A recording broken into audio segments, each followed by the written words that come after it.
Bonjour à tous et bienvenue dans ce live du think tank Wati. Je m'appelle Sarah Kabawage, chargée de la communication de Wati, et je serai la co-modératrice de ce débat en compagnie de mon collègue Pathé Jay. Bonjour Pathé. Bonjour, bonjour à nos chers invités et toutes celles et ceux qui nous suivent.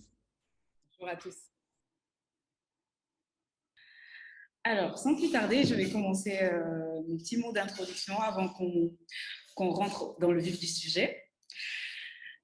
Alors, cher public, en 2021, il est plus que jamais temps pour l'Afrique de briller à travers sa culture, sa jeunesse, sa créativité, et que l'on soit homme ou femme, consommer ce qui est produit, créé et diffusé en Afrique par les Africains et pour les Africains n'est plus un choix, mais un devoir.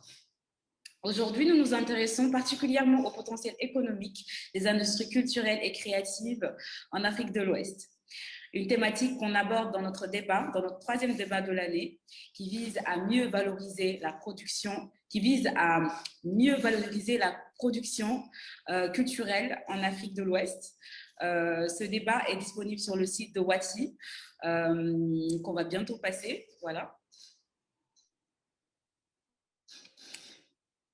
Donc, ce débat est disponible sur la plateforme wati.org dans la rubrique débat. Vous pourrez participer au débat en cliquant sur le lien que vous voyez là, participer au débat sous format live comme celui qu'on fait aujourd'hui, sous format d'article, mais aussi d'entretien avec notre chargé de recherche, Pathé Jay.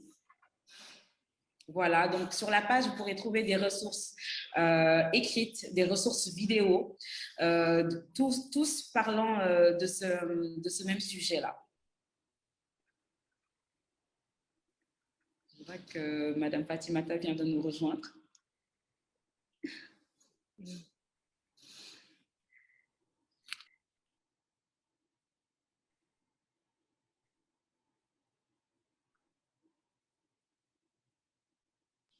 Sur la page, on explique pourquoi on a choisi ce thème, comment participer au thème et quels sont les principaux sujets qui sont abordés par le thème.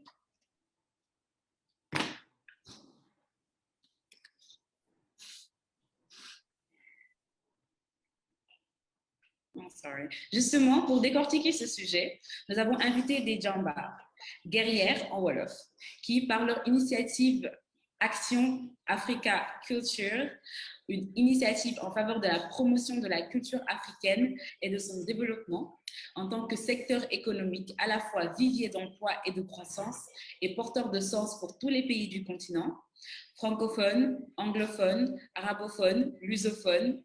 Et au-delà des 54 États, le projet intègre la diaspora décrite comme le 55e acteur du continent, d'où AAC 55. Bonjour Fatimata, bonjour Seynabou. Bonjour. Et merci de nous recevoir. Oui, merci de nous recevoir. Merci à vous d'avoir accepté notre invitation. Nous sommes ravis d'échanger avec vous, connaissant votre franc intérêt pour cette problématique d'une optimale intelligence et valorisation des industries culturelles. Sans plus tarder, nous allons commencer.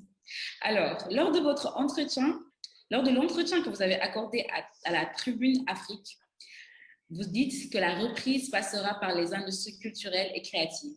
Mais d'abord, quels sont les impacts de la COVID-19 sur ce secteur? Alors, Seynabou, Fatimata, voilà, vous êtes libre de choisir qui peut répondre à cette question. Oui, moi, je vois peut-être deux impacts, en fait, essentiellement. Le premier, c'est un impact économique qui est évident. Les acteurs culturels sont malheureusement très actifs, très dynamiques. Enfin, ils sont heureusement très actifs, très dynamiques partout sur le continent. Et j'allais dire, c'est leur ressource principale. Ils vivent de leur art, ils vivent de leur travail, ils vivent de cette créativité. Et le Covid, malheureusement, on l'a observé, ça a réduit le nombre d'événements culturels, ça a réduit aussi, ça a obligé à fermer certains musées, certains espaces comme des galeries, etc. Donc, ça a vraiment limité les opportunités de pouvoir présenter ces œuvres artistiques, ce travail artistique. Et donc, ça a réduit aussi très fortement les revenus de ces artistes. Et donc, d'abord, c'est un impact économique, ça c'est indiscutable. Le deuxième élément, c'est aussi un impact, je pense, social. sociétal. C'est-à-dire que ça a été, j'allais dire, ce qui alimente la créativité, c'est aussi le fait de pouvoir communiquer, échanger, interagir avec d'autres acteurs sociaux. On le voit, nos acteurs culturels sont particulièrement engagés et c'est cet engagement aussi qui alimente beaucoup leur créativité. C'est ce qu'ils observent dans leurs environnements, dans leur quotidien aussi, qui, beaucoup en tout cas, pour beaucoup d'entre eux, vraiment va les inciter à voilà, avoir l'inspiration et à faire beaucoup de choses. Donc je crois que c'est un double impact qui est essentiellement économique, il faut le rappeler, mais naturellement, on est aussi admirative au niveau de ASC55 de voir à quel point ils ont été capables de faire preuve d'ingéniosité pour contourner. Il y en a beaucoup qui se sont investis aussi sur le volet du digital, qui ont saisi cette opportunité du Covid pour essayer de se réinventer, de vendre leur art et vendre ce qu'ils savent faire et communiquer aussi différemment. Donc ça a été aussi une opportunité d'une certaine manière, mais c'est vrai que particulièrement impacté. Mais ça s'explique aussi parce qu'il y a une faiblesse, il y a une faiblesse aussi de la formalisation de ces métiers-là, et aussi qu'ils ne sont pas suffisamment finalement accompagnés. Donc il n'y a pas de protection sociale. Si tu ne travailles pas, ben, tu ne manges pas. Donc exactement. Tu ne manges pas. Ça limite quand même les sources de revenus. Et c'est ça qui est la grande difficulté. Peut-être que Fatimata voulait compléter. Oui, absolument. Je suis, comme toujours, extrêmement d'accord avec ma partenaire de ce projet AAC55. Pour vous dire qu'en fait, sur l'Europe, par exemple, on a pu assez rapidement mesurer l'impact de façon assez précise. Et ça qui me frappe, l'Europe, sur la culture, c'est 4,4% le PIB européen, le poids que représente l'Europe sur la culture en Europe. C'est 7,6 millions d'emplois, 643 milliards d'euros. Et on sait que 31% en 2020 ont disparu. Ça, c'est assez concret, c'est des choses à mettre sur la table de façon assez concrète. Néanmoins, hélas, j'ai envie de dire, sur le continent européen, africain, on ne peut pas en dire autant. Pour la raison, elle est simple, hein, c'est que la plupart du marché de la culture en Europe, en Afrique, est dans l'informel, n'est pas formalisé et n'est pas marchand. Les chiffres qui circulent beaucoup, c'est l'impact de la culture, enfin, c'est de l'impact de l'industrie touristique, en fait, et de son corollaire. Les gens vont, voilà, empruntent les moyens et les avions, etc., pour aller voir et visiter des sites culturels. On a pu mesurer cet impact, évidemment, sur le poids touristique, parce qu'il est marchand, mais pas sur le plan de la culture. Donc, ça pose quand même un problème assez évident, qu'il s'agit de se dire que pourquoi est-ce que finalement cette culture n'est pas formalisée, pourquoi est-ce qu'elle n'est pas valorisée et marchandée, pour ne pas dire marchandisable. C'est bien parce que on touche là le cœur finalement de notre projet, qui est de savoir comment est-ce qu'on met ensemble les acteurs culturels afin de définir un projet économiquement viable au sein même de la culture. Nous, ce qu'on défend, c'est ça, c'est de dire que, eh ben, y compris dans la culture, on peut parler d'économie. Et ce n'est pas un gros mot, bien au contraire, et c'est quelque chose qui a besoin d'être absolument formalisé.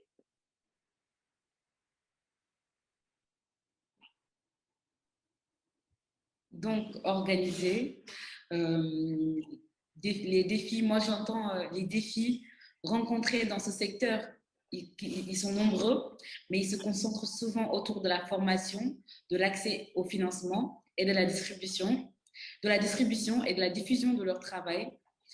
Mais ces défis sont encore plus difficiles à relever vu qu'ils sont tous, pour la plupart, dans le secteur informel.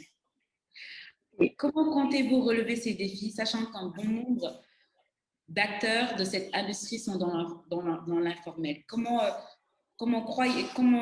pouvons-nous, en tout cas, relever ces défis?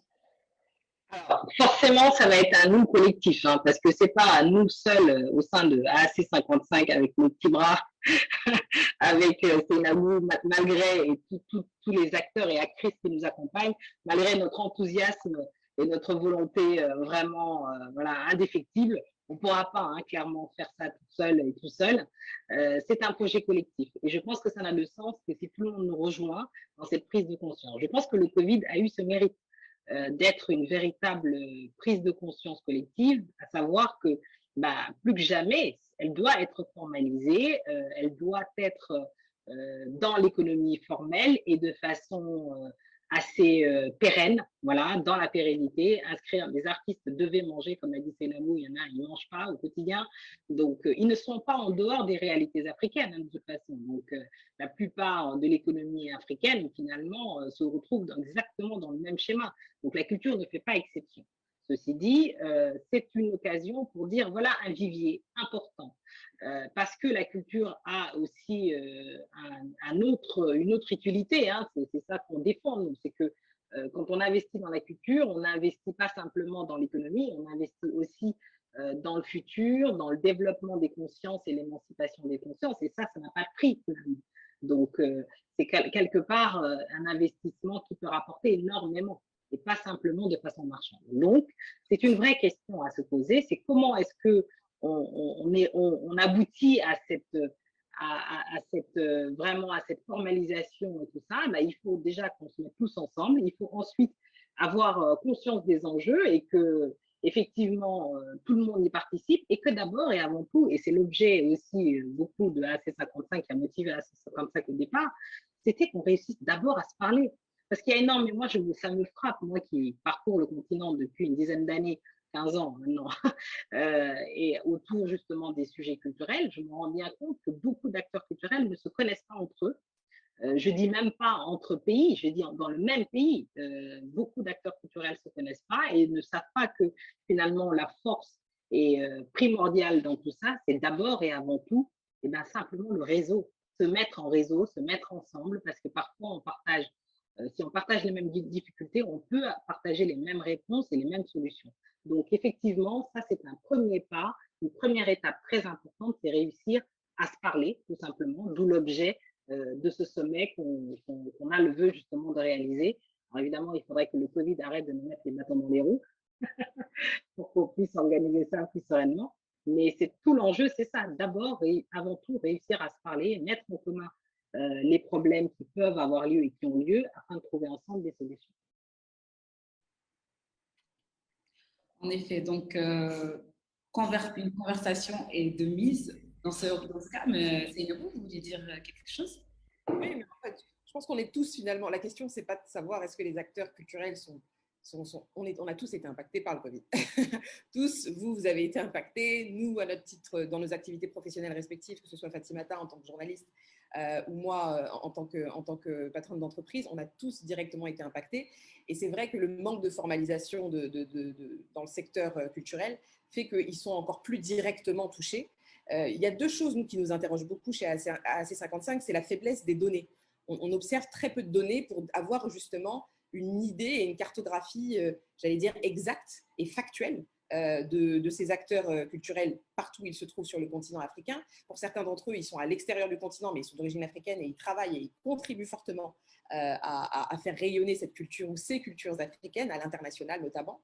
Et donc, c'est vrai que je pense qu'il y a intérêt à réfléchir aussi à faire un vrai travail de fond pour qu'on soit sur des données factuelles. Parce que sinon, on parle de manière large, de manière générique, on est sur du ressenti. Et c'est pour ça qu'on a décidé aussi de mener une enquête qu'on veut déployer pour pouvoir justement avoir une idée et une cartographie, un état des lieux, voilà, un état des lieux, et de partir de ça pour justement aboutir à une réflexion qui soit source de solutions et qui puisse apporter aussi des contributions intéressantes sur les voies et les moyens de renforcer ces industries culturelles sur notre continent. Et peut-être, dernier élément qui me paraît aussi très important quand on parle de comment est-ce qu'on fait pour formaliser ou pas, c'est qu'aujourd'hui, il y a quand même beaucoup d'associations, d'organisations qui sont sur le terrain, qui sont présentes et qui contribuent à accompagner ces acteurs-là. Je crois qu'il faut aussi les aider à pouvoir être outillés sur toutes les solutions qui existent, parce qu'il y a certains États aussi qui font beaucoup d'efforts pour donner un vrai statut. On n'y est pas encore, la route est encore longue, mais ça c'est quelque chose qui doit être encouragé, ça fait partie aussi du plaidoyer que nous portons. Mais ces organisations qui ont le mérite d'être sur le terrain et qui accompagnent déjà ces acteurs culturels, je pense aussi que c'est important de pouvoir les aider pour que progressivement on puisse arriver à cette formalisation qui, je le rappelle, est surtout pourvoyeuse d'emplois, parce que tous ces acteurs culturels, ils créent de l'emploi. Et c'est en ça que c'est un levier économique important sur lequel il faut compter. Voilà, si je peux être rapide, c'est peut-être ce qu'on peut rajouter sur ce volet-là, en tout cas. Alors, vous l'avez dit, investir dans la culture, ce n'est pas tout simplement toucher l'économie, c'est investir dans les identités, dans les consciences pour co-construire les futurs. que nous avons ensemble. Et lorsque Mme Saïnou Dia aussi souligne la problématique liée à la question, ça m'interpelle directement puisque pendant 3 mois, on a travaillé sur ce sujet et le premier constat, c'est qu'on a un réel défi par rapport à la disponibilité des données. Et d'ailleurs, ça nous permet de porter la casquette du chercheur et de continuer avec vous sur une question qui est très, très intéressante. Lorsqu'on parle d'industrie culturelle et créative en Afrique de l'Ouest, on a l'impression que seul le Nigeria existe vraiment et bénéficie d'un dynamisme marquant. Par exemple, Nollywood génère 600 millions de dollars par an pour l'économie nigériane et emploie directement plus d'1 million de personnes par an. Comment les autres pays se positionnent en termes de politique culturelle, surtout les pays francophones?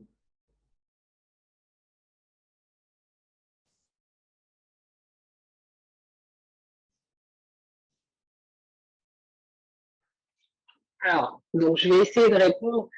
C'est une question très compliquée parce que, évidemment, tous les pays ne sont pas à la même enseigne, mais il y a deux facteurs qui combinent, qui expliquent la qualité, on va dire, de la réponse et de la politique culturelle. Il y a d'abord, évidemment, une prise de conscience politique, hein, ça c'est toujours pareil, c'est pareil pour tout.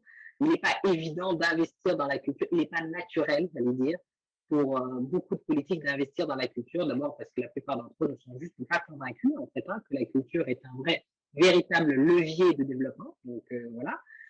Ensuite, il y a évidemment les moyens. Donc c'est tout à fait relatif.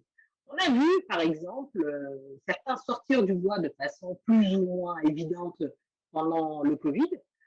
Par exemple, le Kenya a mis 20 millions de dollars kenyans, si vous voulez, sur la table, à peu près 156 000 euros sur la table pour soutenir directement les artistes avec une aide directe, hein, pour les artistes.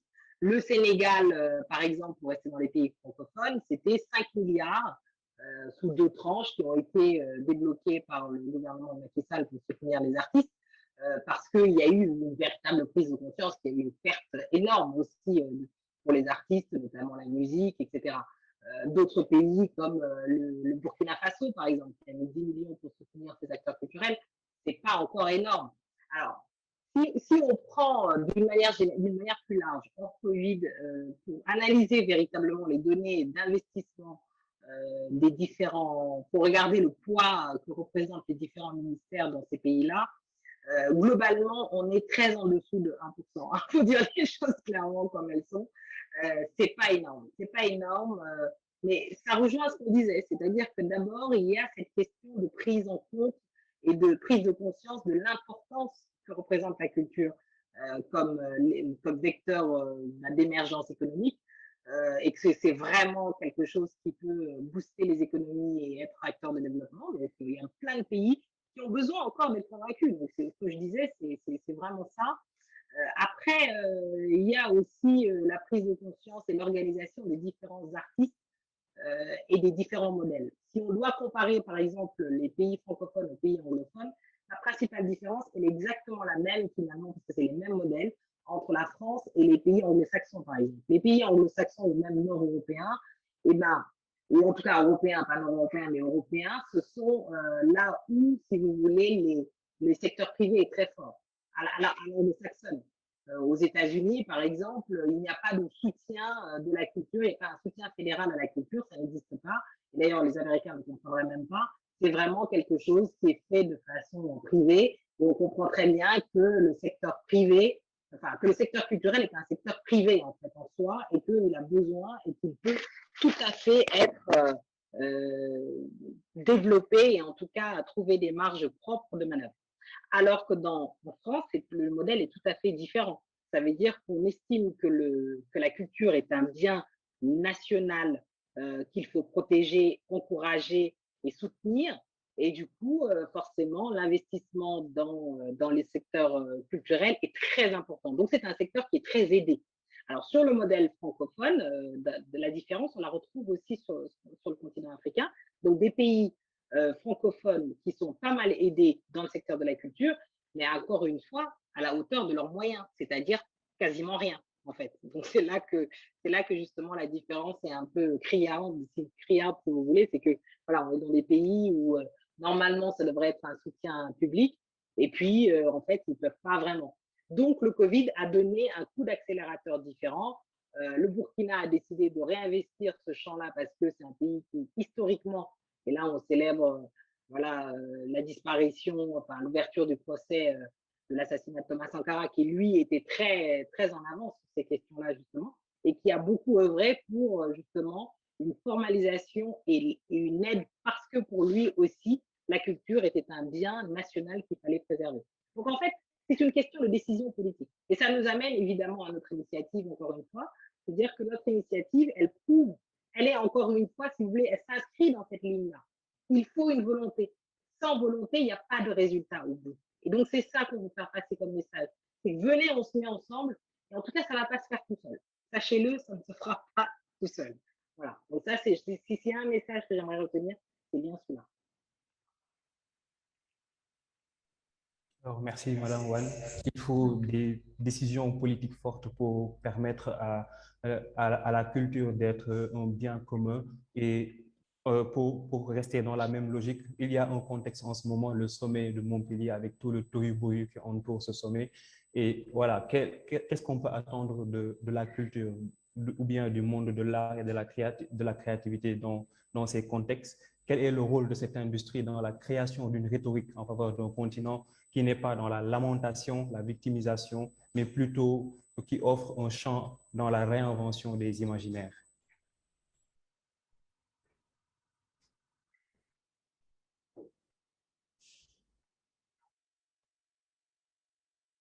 C'est à vous.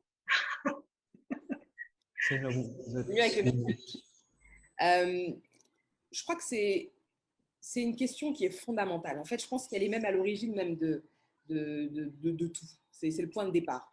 On le voit. Fatimata a donné des chiffres tout à l'heure qui sont quand même assez édifiants. Et force est de constater que la plupart des grands pays ou des grands continents qui se sont développés, qui se sont différenciés, qui se sont imposés sur la scène internationale, ils ont compris le poids, l'importance de la culture. Ils ont compris la nécessité aussi de pouvoir véhiculer, partager, diffuser et valoriser ces cultures-là pour pouvoir aussi, j'allais dire, influencer le reste du monde. Et c'est là où aujourd'hui l'Afrique doit prendre toute sa place. On a une richesse culturelle, on déborde d'énormément de choses, de créativité. Et malheureusement, oui, il y a du leadership, il y a une problématique de leadership, c'est-à-dire qu'il faut que nos décideurs comprennent, se saisissent de ces questions-là et puis en soient les principaux porte-voix. Mais je crois qu'on a tous une responsabilité, de manière individuelle. Dans aussi les choix que nous faisons au quotidien. Je vois Saran qui est habillée en Bogolan, je vois Fatimata qui assume fièrement toute sa capillarité.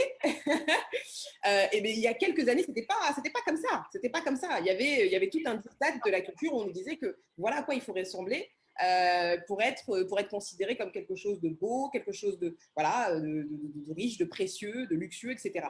Donc les standards sont en train d'évoluer. Moi, je me félicite de voir des femmes et des hommes sur le continent qui commencent aussi à dire bah, écoutez, ce qu'on fait, on va aussi, non seulement on va mettre de l'argent, on va investir pour faire des produits de qualité, pour faire des choses d'exception. Il y a des initiatives avec des forums de luxe sur des produits africains. Il y a des initiatives au Sénégal, dans d'autres pays où on commence à proposer de la joaillerie, de la bijouterie de luxe, etc. Donc, c'est bien dire au monde aujourd'hui, c'est fini de puiser pour aller transformer chez vous. Mais c'est à nous, Africains, aujourd'hui, de prendre toute la mesure de ce que nous sommes, d'en être fiers, d'être totalement décomplexés et d'avoir aussi l'intelligence de savoir le valoriser. Et c'est là où, et c'est l'un des acteurs importants qui intervient aussi dans notre initiative, ce sont les médias. Les médias ont un rôle indispensable dans la manière dont on a de véhiculer ces cultures africaines et de les valoriser et d'inciter aussi les Africains à consommer plus africain, à ne pas hésiter à s'intéresser au marché de l'art, parce qu'aujourd'hui, c'est un vrai investissement à part entière. Quand on achète un tableau ou certaines œuvres, c'est un placement. Ce n'est pas juste pour faire joli dans son appartement ou dans sa maison. Donc, c'est tout ça qu'il faut qu'on arrive aussi, cette sensibilisation qu'il faut qu'on arrive à partager, à diffuser largement. Et puis, simplement, soyons fiers de ce que nous sommes, soyons fiers de ce que nous avons et soyons fiers de tous ces imaginaires-là qu'il nous faut aussi mettre en avant pour déconstruire les imaginaires d'avant. Oui, effectivement, je souscris évidemment à ce que vient de dire Seynabou. J'aurais envie aussi d'ajouter que, en fait, on est La première chose qui nous fait exister en tant qu'être humain, finalement, c'est notre projection, justement, intime et individuelle dans nos rêves. Donc, en fait, quand on rêve dans une langue qui n'est pas la sienne, quand on se projette dans un univers qui n'est pas le sien, ça en dit beaucoup, justement, sur qui nous sommes et par défaut, qui nous ne sommes pas. Et je pense que ça, c'est quelque chose qui est très important à véhiculer auprès de nos enfants. On est tous sensibles à la façon qu'ils ont de vivre leur imaginaire et leur futur, justement, parce que nous allons partir. Nous n'avons pas vocation à rester là toute notre vie. Et Fanon disait il faut que chaque génération connaisse sa mission, hein, qu'elle la trahisse ou en tout cas qu'elle la relève. Mais en tout cas, il faut absolument que nous ayons conscience que nous vivons un tournant clairement et que l'avenir, c'est-à-dire quand on sait que un quart de l'humanité, un être humain sur 4 en 2050 sera un Africain et sera un jeune Africain qui aura moins de 25 ans. Je pense que c'est très important de pouvoir dire à cet Africain de 2050, non, ce monde, tu peux l'habiller, tu peux l'habiter. Regardez-moi ce lapsus. Tu peux l'habiter tel que tu es, en fait. Tu peux l'habiter avec ta proposition que tu amènes au banquet universel, comme disait Senghor. Tu peux apporter ta contribution. Tu peux venir avec ta langue, ton imaginaire, vraiment ta création, ta créativité, parce que en plus de ça, la créativité africaine est partout. Elle n'a jamais été aussi florissante et aussi finalement été autant source d'inspiration. Elle l'est pour tout le monde, sauf pour les Africains eux-mêmes. C'est eux qui consomment le moins leurs œuvres. Et c'est ça qui est quand même assez déprimant, j'ai envie de dire, moi qui commente l'actualité culturelle en veux-tu en voilà, je suis déprimée de voir que les Africains ne consomment pas leur propre culture et qu'ils ne lisent pas leurs livres, qu'ils n'écoutent pas assez leur musique, donc ils l'écoutent quand même beaucoup plus qu'ils ne consomment leurs livres, etc., que leurs œuvres, alors là, il n'y a personne. Dans l'art visuel, que ce soit les tableaux, il y a énormément d'artistes qui sont totalement méconnus dans leur pays, alors que ce sont des immenses stars à l'étranger. Je pense que ça, et ces gens-là portent une partie d'eux-mêmes, en fait. Donc, c'est ça qui est dommage, c'est une espèce de rendez-vous manqué. Donc, il faut rétablir. Donc, AC55, nous, on milite pour ça, pour établir ce lien de connexion, finalement, entre les Africains et finalement les porteurs de cette créativité africaine, c'est-à-dire les artistes. Donc, ils sont en train de créer, regardez ce qu'ils créent, et en plus, vous êtes les premiers, finalement, les premiers destinataires de cette création. Parce que finalement, l'artiste, c'est ce qu'il fait. Il fait une proposition au monde, mais il fait une proposition aussi à son alter ego, d'abord. Il fait une proposition à son habitat naturel, à son substrat. Il se dit qu'il sera jamais mieux compris que par son alter ego en lui-même, c'est-à-dire celui qui est le plus près de lui. Après, si ça atteint des contrées les plus reculées, il n'en est que plus que ravi. Mais avant tout, posons-nous la question justement de ça. On doit pouvoir habiter le monde tel qu'on est en nous-mêmes, qu'on nous accepte tel qu'on est en nous-mêmes.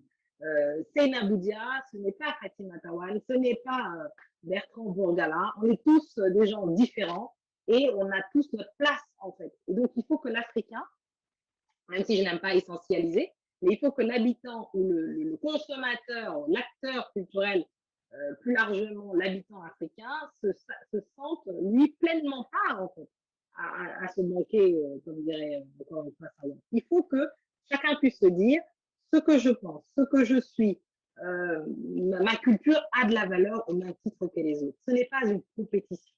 Il ne s'agit pas d'annihiler la culture américaine, il ne s'agit pas d'effacer la culture française ni la culture japonaise ou que sais-je. Il s'agit d'avoir dans ce banquet-là plusieurs propositions culturelles fortes, habitées et que chacun puisse se servir selon son gré ou ses envies, mais que ce ne soit pas l'un au détriment de l'autre, que ce ne soit pas une culture qui annihile l'autre. Ça, c'est inadmissible et ce n'est plus possible. Et je pense que les jeunes, dans les nouvelles générations, vont même pas l'accepter, ils vont pas nous le pardonner. C'est-à-dire qu'ils vont se dire, à un moment donné, ils vont se dire, mais vous étiez où quand tout ça s'est créé et que vous, finalement, vous avez laissé passer? Non, c'est plus possible. Je pense qu'il faut vraiment qu'on soit chacun individuellement, comme disait Seynabou, qu'on sente notre part de responsabilité, qu'on apprenne, et que collectivement, on fasse des choses ensemble pour que les choses s'améliorent, parce qu'il y a des choses à faire. C'est pas foutu, il y a des choses à faire. et on va globalement tous dans le bon sens si on travaille ensemble. Alors, merci pour cette réponse qui transpire l'exploration des utopies actives. Et en parlant des livres africains à lire, on pense à Afrotopia, on pense à de Achille Mbembe, on pense à Afrotopia de Felwine Sarr, à Brutalisme de Achille Mbembe, ou bien encore Critique de la raison nègre, ou Sortir de la grande nuit, tous ces ouvrages-là produits par des penseurs africains à découvrir pour nous rencontrer avec nous-mêmes. L'Afrique doit prendre sa place et cela passe par une responsabilité individuelle et collective à travers ce que nous véhiculons, l'identité que nous proposons dans ce rendez-vous, du donner et du recevoir. Et en parlant du rôle des médias, aujourd'hui, je pense que les réseaux sociaux sont en train de jouer un grand rôle dans cela. On a vu comme les médias, à la place des médias, ce sont des blogs comme Everyday Africa ou bien Voice of Africa qui se donnent la mission de montrer cette image de l'Afrique joyeuse, créative, que l'on ne montre pas forcément dans tous les médias. Donc, dans cette même lancée, alors comment comptez-vous porter le plaidoyer pour la restitution du patrimoine culturel africain dans votre mission?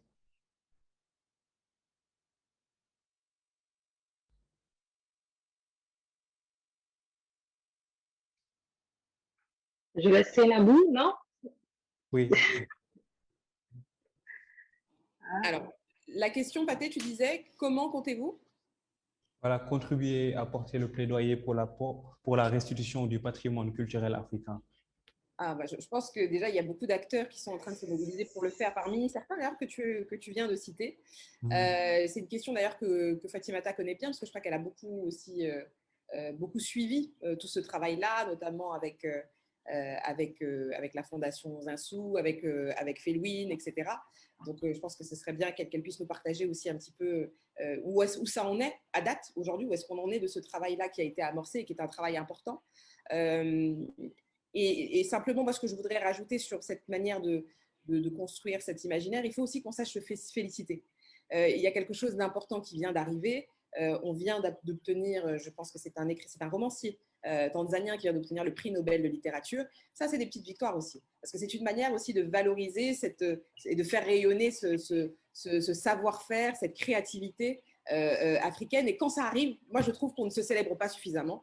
Donc, j'en profite, je saisis l'opportunité pour féliciter Abdelrazak et vraiment encourager tous les Africains et au-delà des Africains à prendre le temps d'acheter cet ouvrage-là et de le lire.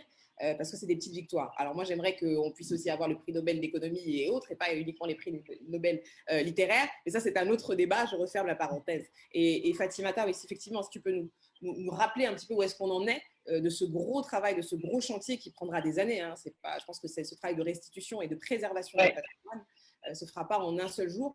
Et puis, ça pose aussi la question de est-ce qu'on est prêt à pouvoir recevoir ou pas. Ça pose beaucoup de questions. Je crois qu'on est en mesure, les Africains sont en mesure aujourd'hui plus que jamais de pouvoir s'organiser pour pouvoir préserver ce patrimoine-là et savoir le faire, permettre que tout le monde puisse en profiter et pas exclusivement une certaine tranche, une certaine élite.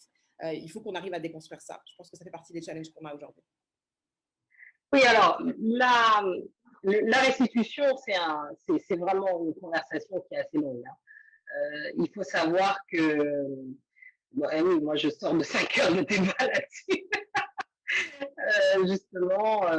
Mais déjà pour planter le décor, hein, il faut bien savoir que cette demande, les premières demandes de restitution, elles ne datent pas d'hier, même pas de 2006, mais elles datent des années 70. C'est Amadou Mokhtar-Mbow, à l'époque à l'UNESCO, qui avait demandé les premières restitutions des œuvres, et on ne le dit pas assez, Amadou Mokhtar-Mbow, sénégalais, qui avait fait les premières demandes de restitution. Et depuis, évidemment, les choses sont restées plus ou moins dans le placard. Mais la différence entre l'époque et maintenant, c'est qu'à l'époque, c'était un débat d'experts. C'était une conversation qui était entre les experts, entre les gouvernements, etc., et les patrons de musées, bon, et puis certains responsables intellectuels, voilà, politiques. Donc, ça n'a pas vraiment pris hein, dans la masse, on va dire, en tout cas au sein de la population. Alors, depuis, Dieu merci, hein, il n'y a pas que les réseaux sociaux, mais il y a une conscience voilà, beaucoup plus élargie, on va dire. Donc, les gens ont commencé à s'interroger sur le fait que les musées africains étaient vides ou inexistants eux-mêmes. Beaucoup de pays n'ont pas de musées, tout simplement, ou quand ils en ont, ils sont des déserts de Gobi assez effrayants. Je pense au fait que, par exemple, le musée des civilisations, il est très récent, hein, il a moins de 2 ans, hein, donc il a fêté ses 2 ans en décembre. Donc, c'est pour vous dire que c'est des choses qui sont assez nouvelles. On avait évidemment un musée au Sénégal, qui est le musée de l'éléphant et du Théodore, etc. Donc voilà. Mais tous ces musées-là, le peu de musées qu'il y avait étaient extrêmement vides et vidés de leur substance et de leur sens. C'est-à-dire que les Africains, il n'y avait pas de médiation culturelle, ce qui est encore pire. C'est-à-dire qu'en fait, on ne disait pas, comme ici par exemple, il n'y avait pas de visite des musées par les écoles. Voilà, ça existe quasiment nulle part sur le continent africain. Alors que c'est quelque chose de très banal en France et de très banal dans les pays occidentaux. Alors pourquoi? Pourquoi? Parce que aussi il n'y a rien à voir ou presque dans ces musées-là. Alors, quand on pense qu'il y a des musées entiers, donc si on pense par exemple au musée comme le Quai Branly, le Quai Branly c'est 90 000 œuvres, ok, grosso modo. Sur ces 90 000, 70 000 sont des œuvres africaines. Voilà. Donc ça veut dire qu'on a construit tout un musée qui est immense, qui est voilà, architecturalement on peut discuter de la beauté du musée ou pas, mais ce musée-là, 60, vous imaginez, 70 000 des 90 000 œuvres qui sont là-dedans sont des œuvres africaines. Donc en fait, alors évidemment dedans il n'y a pas que des œuvres, mais il y a aussi des documents, des cartes postales, etc. Il y a quand même énormément d'œuvres qui sont là-dedans et que des centaines. Alors, il existe depuis 2005, donc il y a, on peut dire qu'il y a plusieurs millions hein, depuis qu'ils sont venus le voir, qui sont venus voir des œuvres qui n'appartiennent pas à la France, qui n'appartiennent pas à la France et qui n'appartiennent pas. D'abord, alors, faut pas caricaturer. Il y en a quand même beaucoup qui ont été acquises de façon assez légale. Hein, faut pas exagérer. Il y en a qui ont été achetés, il y en a qui sont des copies. Voilà, il y en a qui ont été échangés avec d'autres œuvres. Au Sénégal, on possède des œuvres qui ont été échangées avec la France. Donc, faut pas caricaturer et dire que tout a été prise de façon illégale ou en tout cas dans des pillages. Mais ce que le rapport de Felwine Sarr, qui a été remis donc en novembre 2019 au gouvernement français, donc à la suite, donc il faut bien regarder. Non, 2018. Alors 2017, novembre 2017, Emmanuel Macron va à Ouagadougou et faire un discours qui fait date où il dit, il s'engage à ce que d'ici 5 ans, toutes les œuvres seront restituées de façon temporaire ou définitive. Donc ça, c'est en novembre 2017 qu'il fait cette prise de parole qui est assez courageuse et unique. Hein. Faut bien dire qu'avant, il y a eu des demandes de restitution qui ont été faites autour de 2005, et qui 2000 même, puis 2005 par le gouvernement du Bénin, et le gouvernement, jusqu'au gouvernement de Jean-Marc Ayrault, ils ont fin de non-recevoir en disant ces œuvres, de toute façon, elles appartenaient ou au patrimoine français, donc circuler, il n'y a rien à voir. Donc ça, jusqu'à Jean-Marc Ayrault, c'était comme ça. Donc jusqu'en 2016, c'était comme ça. Donc, quand il arrive, Emmanuel Macron, il dit non, d'ici 5 ans, tout devrait être, en tout cas une bonne partie devrait être rendue de façon définitive ou temporaire. Donc là, je vous parlais de 70 000 œuvres rien qu'au Quai Branly. L'année d'après, le 24 décembre 2020, il vote, l'Assemblée nationale vote une loi d'exception, hein, parce que c'est faut bien entendre ce que ça veut dire une loi d'exception, ça veut dire que c'est pas une loi générale, qui acte le transfert de propriété entre de 26 œuvres qui appartiennent au Bénin, le fameux trésor de Mahomet, mais 26 sur des centaines et des centaines et des centaines et des centaines. Donc, il n'y en a que 26. Et le fameux sabre de l'Ajoma à Botondi, que d'ailleurs, ce ne sera même pas son sabre, mais c'est son fils, mais ça aussi, c'est un détail, et qui est déjà au Sénégal, celui-là, parce qu'il a été prêté sur un long terme. Donc, finalement, des 70 000 œuvres qui sont au Quai Branly, et on n'a pas parlé des autres œuvres, on n'a pas fouillé le Louvre, enfin si, bon, on n'a pas dit ce qu'il y avait dans le Louvre, on n'a pas dit ce qu'il y avait dans les autres musées, on n'a pas dit ce qu'il y avait au musée de Confiance de Lyon, on n'a pas dit ce qu'il y avait en Angoulême, etc., qui sont encore une fois d'autres lois, etc. Il n'y en a que 26 qui sont rendus. Bon, j'ai l'impression que c'est un peu l'éléphant qui a couché une souris. Donc ça, c'est un détail. Après, on peut dire que c'est le symbole qui compte et que c'est les premières étapes et que derrière, il va y avoir d'autres choses. Donc, on attend de voir autre chose. Entre-temps, en 2018, il y a eu le rapport de Felwine Sarr qui, lui, préconisait une véritable recherche. Il préconisait pas de rendre de façon unilatérale et ex nihilo toutes les œuvres. Il préconisait qu'il y ait des, des, des commissions doubles, si vous voulez, constituées d'une part d'experts africains et d'experts français, voilà, dans des commissions mixtes, où ils pourraient travailler ensemble sur l'origine des œuvres. Parce qu'il y a énormément d'œuvres dont on n'a pas les origines, tout simplement parce qu'on n'a pas travaillé dessus, en fait. Elles n'ont pas été travaillées. Donc, on ne sait pas à qui elles appartiennent vraiment, dans quelles conditions elles ont été acquises. Donc, il y a un travail à faire. Et ça aussi, c'est un vrai plaidoyer pour le continent africain. C'est pour dire, réveillez-vous, hein, réveillez-vous, vous pouvez absolument être partie prenante de cette émergence en allant vous-même à la recherche de ce qu'il y a dans ces œuvres-là, des provenances et des qualités des œuvres, afin de pouvoir leur demander, parce qu'on ne peut pas demander quelque chose dont on ne sait même pas ce que c'est, ni à qui ça appartenait. Donc, c'est un véritable travail à faire, un travail de fond qui est très important et qui est déterminant. Après, une fois qu'on a dit ça, les restitutions, ce n'est pas une panacée. Hein. Les restitutions des œuvres, on parle des œuvres anciennes, etc., c'est une chose, l'art ancien, c'est quelque chose. Mais qu'est-ce qu'on fait de l'art contemporain africain aujourd'hui? Il y a des œuvres qui sont contemporaines, ça veut dire qu'ils datent d'il y a moins de 50 ans, qui sont toutes récentes finalement, et qui ne sont pas préservées, qui ne sont pas achetées, qui ne sont pas véhiculées, et qu'on ne retrouve pas dans les musées locaux. Ça, c'est une vraie question, parce que ça concerne les générations actuelles, aujourd'hui, présentes. Donc, je pense que ça aussi, c'est un débat qu'il ne faut pas occulter. Il ne faut pas, parce qu'on parle des restitutions de l'art ancien, il faut complètement occulter. On ne doit pas faire l'économie de la conversation sur l'art et la culture actuellement. Je pense que c'est très important d'avoir ces débats-là de façon concomitante et de se dire, ah oui, mais bon, ok, on doit quand même regarder ce qui se passe sur les artistes aujourd'hui. Et que l'art ancien, c'est une chose, mais l'art contemporain ne doit pas être pour autant oublié. Justement, comment créer des dynamiques qui permettent d'acquérir les œuvres de nos artistes? Alors, pour acquérir les œuvres, il faut contacter les artistes. Hein. Il y a beaucoup d'artistes, enfin, bon, j'exagère, pas beaucoup. Certains artistes sont représentés par des galeries et par des agents. Il suffit aujourd'hui d'aller sur leur site internet pour les trouver. C'est pas très compliqué, en définitive.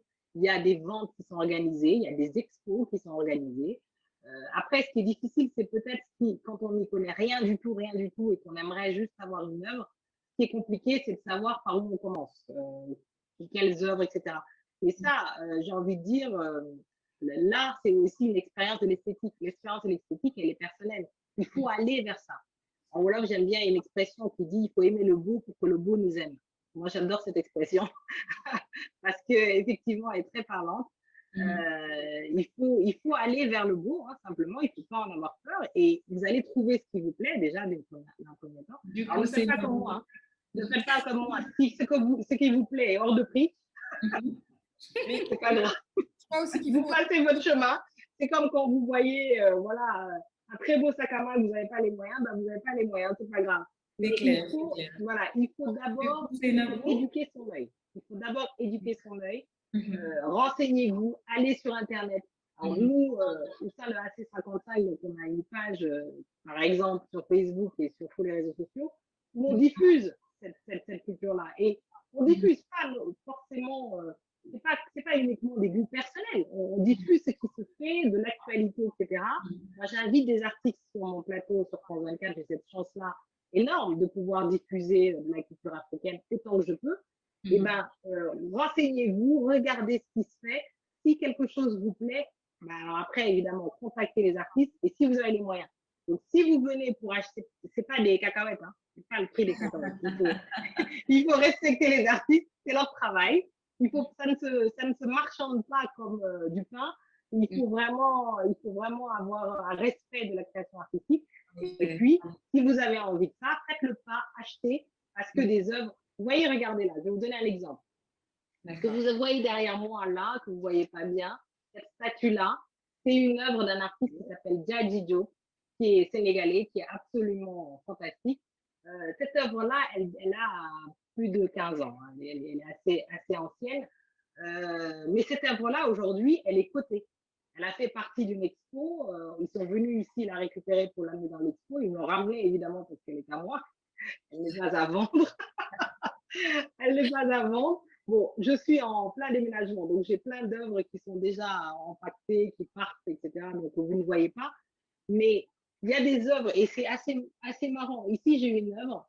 C'est une des premières que j'ai vues quand ma mère m'a emmenée, j'avais 15 ans, voir une exposition justement de Gadiaga, qui était, voilà, ça date de 96. Et c'est une œuvre absolument, c'est un tableau qui m'a vachement marqué à l'époque que j'étais toute jeune. Et j'ai dit à ma mère, est-ce que quand je serai grande, je pourrais l'emmener chez moi, dans ma maison? Et ma mère m'a dit, ah, mais on lui. Elle m'a dit, tu es petite. Je lui ai dit oui, mais j'aimerais la voir dans ma maison quand je serai grande. Elle m'a dit, OK, cette œuvre coûte cher, d'accord, mais je vais l'acheter pour toi. Et cette œuvre est restée, donc ce tableau est resté dans ma maison où j'ai grandi. Et quand j'ai été suffisamment grande pour avoir ma maison, cette œuvre est venue ici et aujourd'hui, elle est sur mon mur. Donc, c'est une question très importante. Ça veut dire que aussi, c'est une question de transmission. Moi, mes parents, ma mère m'a transmis ça en me disant que c'était important, que c'était valorisé. Et elle m'a dit, ce sera ton trésor à toi aussi quand tu seras grande. Et donc, j'en prends soin. Là, je l'ai amené dans les maisons où j'ai habité. Là, je déménage, je vais l'amener dans ma prochaine maison. Parce que, effectivement, et à chaque fois que je la regarde, je revis l'expérience et l'émotion que j'ai vécue quand je l'ai vue la première fois alors que j'étais toute jeune. Donc, c'est très important de transmettre ça. En effet. On ne peut pas transmettre à nos enfants voilà, que des goûts éphémères, que des choses aussi mercantiles et calculées. On peut aussi leur transmettre des choses qui sont intangibles, universelles et impérissables. La culture, elle est impérissable. En effet. C'est une question d'éducation, vous avez raison, et de transmission, mais on n'a pas forcément, selon ce que j'ai constaté dans mes recherches et mes entretiens, cette culture en Afrique d'aller au musée ou bien d'aller acheter des objets d'art. Et d'ailleurs, en faisant la corrélation avec ce que vous avez souligné par rapport à l'art contemporain, aujourd'hui, c'est une catastrophe de voir qu'on n'est pas en train de piller, on laisse partir nos œuvres. On va se retrouver dans 50 ans avec nos œuvres qui seront à nouveau toutes dans des pays étrangers, sur des continents étrangers, mais qui n'auront pas été pillées, qui auront été achetées, qui appartiendront de manière d'autant plus locale à des collectionneurs privés et même pas à des institutions publiques. C'est ça le constat que je voulais ajouter. Sarah, tu veux poursuivre? Oui, juste donner la parole à Seynabou. Non, mais je voulais juste faire remarquer qu'il y a aussi cette nécessité pour les artistes même d'utiliser l'instrument de la communication et de savoir oser. On l'a vu là tout dernièrement avec une œuvre de Christo sur l'Arc de Triomphe qui a juste attiré 820 000 visiteurs. Donc il faut aussi… Malgré les critiques.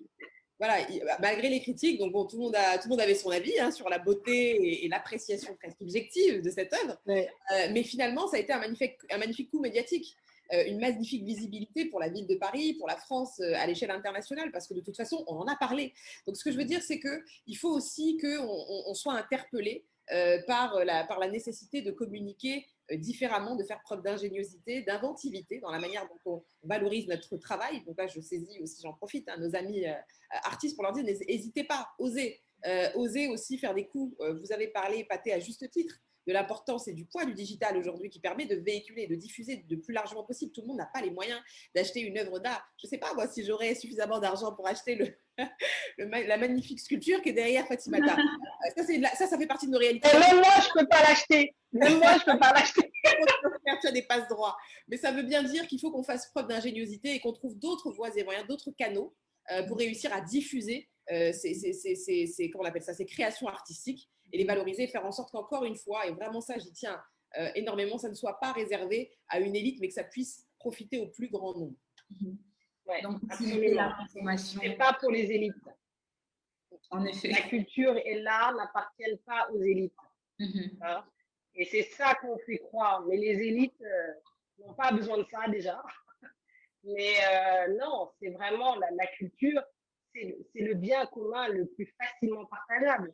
Justement, dans cette démocratisation justement, dans cette démocratisation des œuvres culturelles, à votre avis, quel est l'impact du numérique?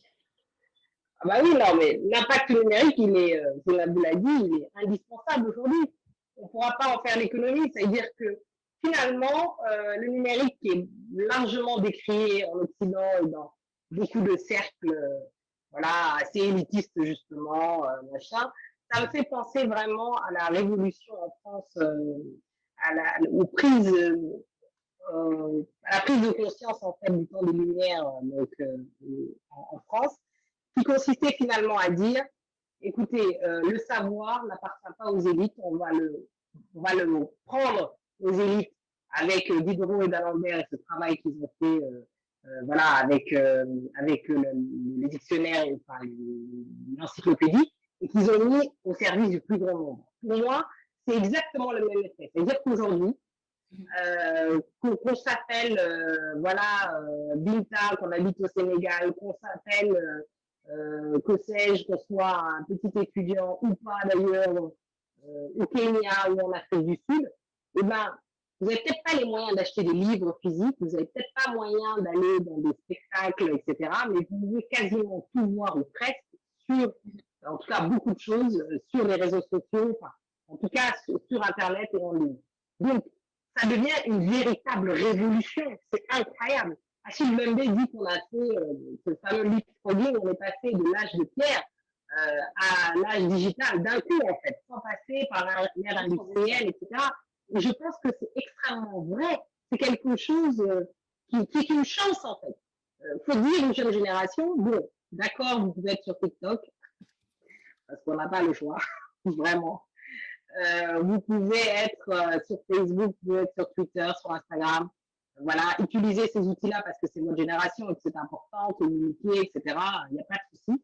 Mais utilisez aussi Internet autrement, utilisez le numérique autrement. Allez sur Google, renseignez-vous, regardez ce qu'il y a. Il y a énormément de plateformes sur lesquelles vous pouvez vous éduquer. Utilisez Wati, par exemple, c'est super. Voilà, moi je vois que ce que vous faites et ce que Gilles fait au sein de cet outil, avec cet outil est absolument fantastique parce que moi, c'est très haut niveau, très bien documenté. Je m'en sers moi dans mon travail, donc c'est pour vous dire, pour moi, vous êtes un outil très précieux au même titre que d'autres, encore plus d'ailleurs, parce que quand je veux creuser, c'est vers vous que je vais. Donc il y a ça existe. Il y a énormément de plateformes, de lieux où on peut tous se réunir et se retrouver. Donc j'incite vraiment les jeunes à utiliser le numérique et surtout les jeunes qui n'ont pas forcément accès à tout le reste. Nous, c'est facile pour nous à Paris ici, enfin, quand c'était ouvert, on peut aller dans des expos. Moi, je peux aller au cinéma quasiment quand je veux, etc., etc. Je peux acheter des livres physiques, etc. Mais celui qui n'a pas les moyens, aujourd'hui avec le numérique, il a accès à tout et il faut qu'il en ait conscience parce que c'est une chance folle. C'est une chance folle. Donc, peu importe son statut aujourd'hui, consommer ce qui est créé, les créations africaines par les Africains et pour les Africains est devenu beaucoup plus accessible et beaucoup plus facile. Et ce n'est même plus un choix, c'est un devoir envers un continent qui a énormément besoin d'un secteur privé fort, indépendant et qui promeut le savoir-faire et le génie africain.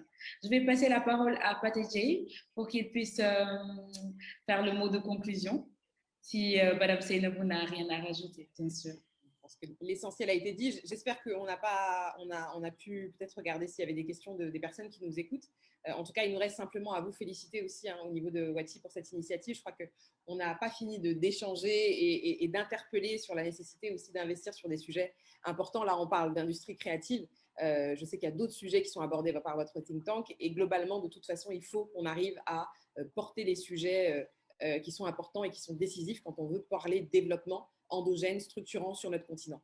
Donc, bravo à vous pour cette initiative et puis le professionnalisme avec lequel vous organisez et vous chapeautez tout ça. Merci. Merci pour ces mots d'encouragement. Madame Seynabou Dia, Madame Fatima Tawad, merci pour ces mots d'encouragement. Alors, nous avions promis de faire le tour du musée en 1 heure. Je pense que nous avons presque tenu parole. Nous avons fait le tour du musée autour d'une problématique cruciale. Nos brillantes intervenantes ont su exposer des sculptures précises sur les enjeux du secteur culturel. Elles ont aussi exposé les objets sur lesquels s'appuyer pour ne plus faire de l'art africain une affaire d'élite. N'oubliez surtout pas que le débat de Wati se poursuit toujours. Vous pouvez consulter le site www.wati.org wati.org. Vous pouvez participer au débat de Wati en envoyant un article de 1000 à 1500 mots ou de nous accorder un entretien oral. Il y a le bouton participer au débat sur la page que vous pouvez remplir pour indiquer vos préférences et nous laisser vos coordonnées. Je remercie ma co-modératrice Saran et les collègues qui nous supportent en relayant sur Twitter les points forts de cette discussion et notre valeureuse team IT. Nous vous donnons rendez-vous dans les prochaines séances de Facebook Live de Wati à venir sur d'autres thèmes et d'autres invités. Je vous remercie. Merci beaucoup. Merci à vous. Merci et bonne fin de journée.